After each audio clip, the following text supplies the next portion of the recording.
Bikin Kemenkumham ketar-ketir, profil Usman Sulaiman si bandar sabu Aceh. Narapidana kasus narkoba, Usman Sulaiman dikabarkan kabur dari lapas kelas 2 BID Aceh Timur pasca melakukan operasi tumor di Rumah Sakit Umum Zubir Mahmud ID, Kabupaten Aceh Timur pada Sabtu, 3 Juni 2023.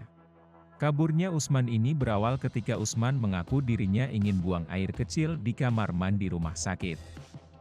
Petugas lapas yang bergantian menjaganya saat itu pun melepaskan borgol Usman karena permintaan Usman. Namun, alangkah terkejutnya petugas lapas tersebut ketika mendapati Usman sudah tidak berada di kamar mandi tersebut. Hal ini pun langsung dilaporkan ke polisi untuk memburu Usman yang diduga kabur karena bantuan para petugas lapas tersebut. Tak hanya pihak Lapas 2 BID Aceh, pihak Kemenkumham Aceh pun ikut ketar-ketir dan berkomitmen akan mendalami kasus kaburnya Usman ini.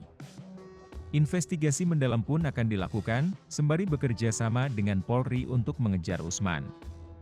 Lalu, siapa sebenarnya Usman Sulaiman ini? Usman Sulaiman dikenal sebagai salah satu politisi Aceh. Ia memulai karirnya sebagai seorang kontraktor dan menjalin banyak kerjasama dengan para pejabat setempat. Ia pun merupakan rekan akrab mantan Bupati Biren, Ruslan M. Daud. Keakraban keduanya pun membuat Usman tertarik masuk ke dunia politik. Di Pileg 2019, Usman pun maju sebagai calon anggota DPR Kabupaten Biren dari fraksi PKB.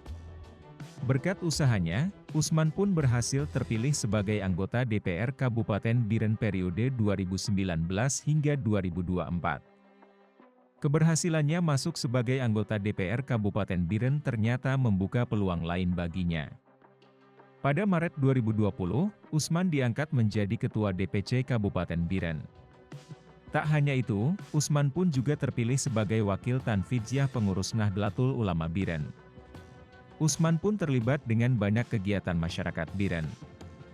Bersama rekannya, Ruslan M. Daud yang juga menjabat sebagai anggota DPR RI, Usman pun menjalankan kewajibannya sebagai anggota DPR dengan baik. Namun, pada 20 April 2021 Usman pun ditangkap tim BNN Pusat bersama rekannya bernama Hasan di Masjid Gampong Meusa Meuranoe, Aceh Timur sekitar pukul 6.30 WIB atas dugaan kepemilikan sabu seberat 25 kg. Pihak BNN pun mengaku bahwa Usman diduga sebagai bandar sabu yang melebarkan sayapnya di sekitaran Aceh. Usman diduga sengaja menutupi transaksi narkoba dengan statusnya sebagai anggota DPR. Ia pun ditangkap bersama seorang wanita dan digondol oleh tim BNN. Usman pun juga diduga menjalankan bisnis ini bersama adik iparnya. Akibat kasus ini, Usman pun divonis 20 tahun penjara.